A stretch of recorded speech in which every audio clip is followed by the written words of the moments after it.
What's up, HyperFast Nation? On this episode of the podcast, I am taking a look at the question of how to revive those listings that are not selling. You don't want to miss this episode. Stand by.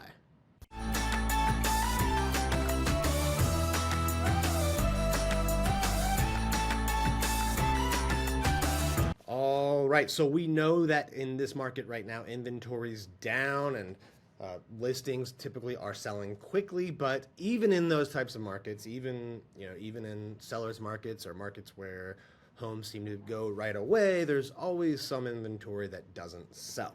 And if you are the listing agent, your job is to get them moving, right? And and this happens in every market, and even in markets where it looks like there's inventory. Typically, in a good market, what's happening is there's homes will come on, they'll sell in 1 to 2 weeks, depending on the market and the price and the niche and all of that.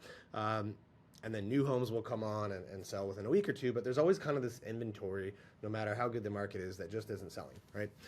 And we've got 5 ways today. I'm gonna show you how to revive these old listings, revive ones that aren't selling, and get them sold.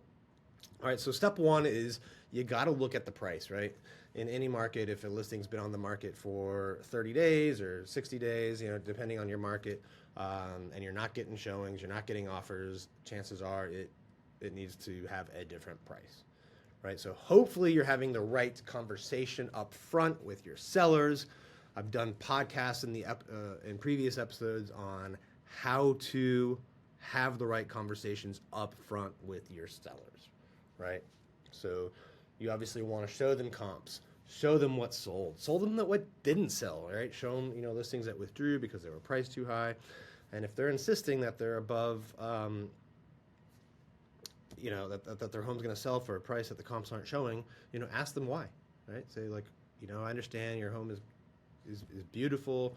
Why do you think a buyer would pay, $100,000 more than this one down the street, right? And so you want to kind of make them walk through that and really use the data to make your case, right? So you can try to take some of the emotion out of it.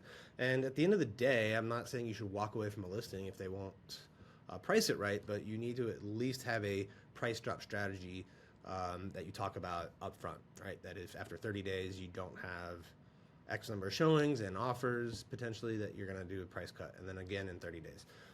So if you haven't done all of that up front, your job's going to be harder once the listing is on the market, but you do have to look at price, and typically it's, you're not going to get it to move, or a new pool of buyers to come in with these 1% and 2% and 3% price drops. Normally you're going to be looking at a 5% price drop in order to generate new traffic, new showings. So definitely look at the price, right? That's the first place you got to go, is look at the price and have an honest conversation with the sellers. This is going to be hard. Hopefully you're doing,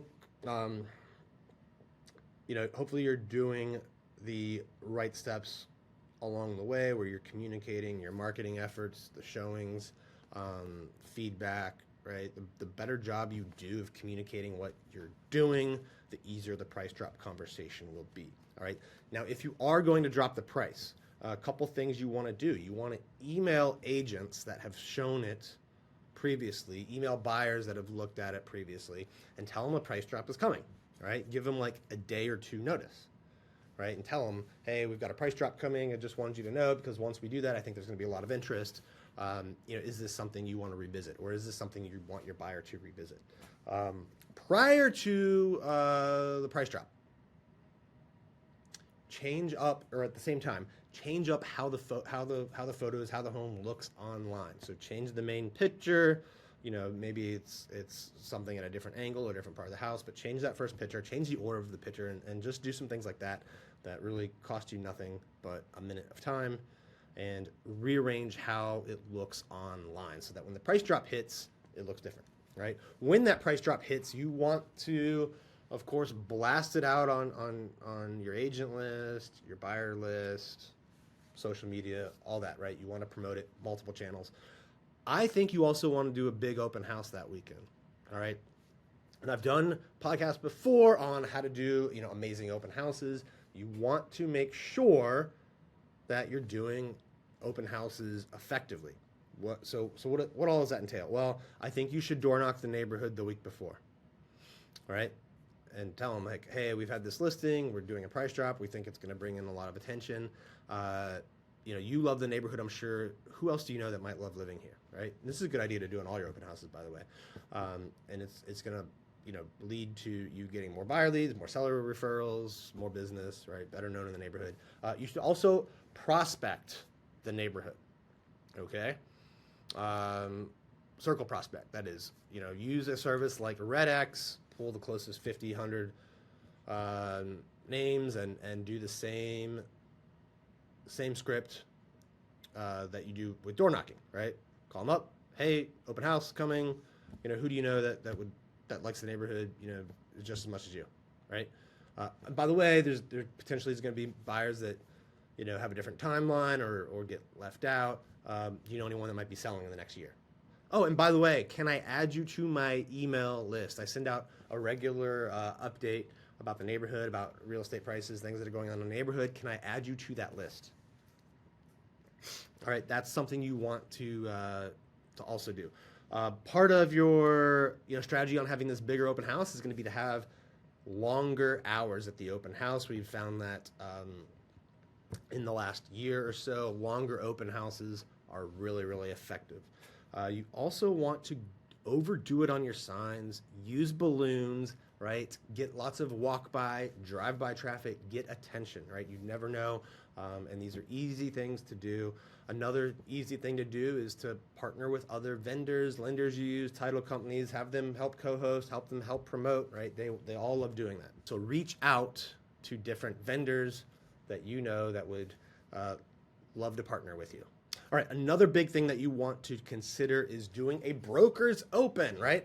And I know what you're thinking, broker's opens, they don't work. It just gets the lazy agents that want a free lunch to show up, and that's why you need to do it as a disguised broker's open. So what you will do, we've done this successfully before, is you will talk to 3 to 5 agents at different companies, different brokerages, right? Ones that are doing a lot of business in the area.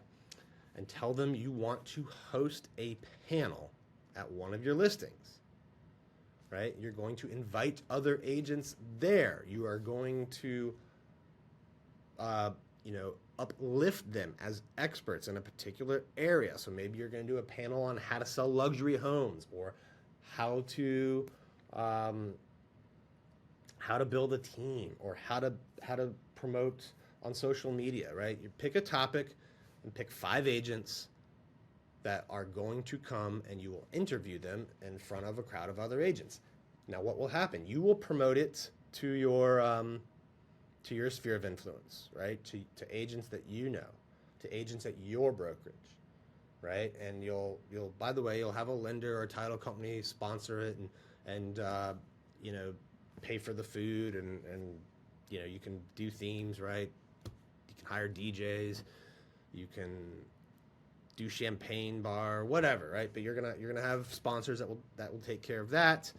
You are going to promote it. Then you are going to you can do an Eventbrite, something simple, and then create links and graphics for the 5 agents that you've invited to promote as well, right? And you're not promoting a broker's open. You're promoting hey, come get lunch and listen to 5 experts teach you how to scale your business or teach you how to sell homes through digital and social media, right? So you are doing a broker's open, but you're adding a lot more value and you're leveraging other top agents' audience in the area and getting them in front of more people. So it's a win-win for everyone. You can also record these and make content out of it. And it's a great way to get a lot of agents in the house. So you're going to do all that stuff. And then here's one question, right? One question I think you need to get good at asking other agents, right? Particular ones that have showed your house. It's, hey, thanks for showing my house. I'm just curious, at what price does your client become a buyer, right? Learn to ask that question. At what price does your client become a buyer? Simple question to ask and just a way to get feedback and maybe even generate an offer. So If your listings are stale, do those things. Number one, can't be overstated enough, is really have that tough price drop conversation. That's why we get paid the money, to have those tough conversations, and hopefully you're having those up front. Thank you for tuning into this episode of the HyperFast Show. I hope you got a ton of value out of it. Now, if you want to learn more about partnering with Carrie Scholl and I at eXp Realty, we've built one of the fastest growing groups there. We've got agents, hundreds and hundreds of agents in like 15, 16 different states now that we've partnered with. We give you, all of the benefits, of course, when you join eXp, but when you align with us or someone in our group, you also get all of our coaching. You get coaching from 2 other nationally recognized platforms as well. We do masterminds. We really do a lot to help you not only build a sales business, but to build a revenue share business that will give you a potential way to make massive amounts of residual income if you follow the path. So if you want to align with us, if you want to partner with us, if you want to learn more about what that would look like, all you need to do is send me a text message at 703-638-4393. Again, send me a text message at 703-638-4393. Hope you love the podcast. If you did, please share it with other real estate agents that you think would benefit from it. Leave us a review. We'll see you next time.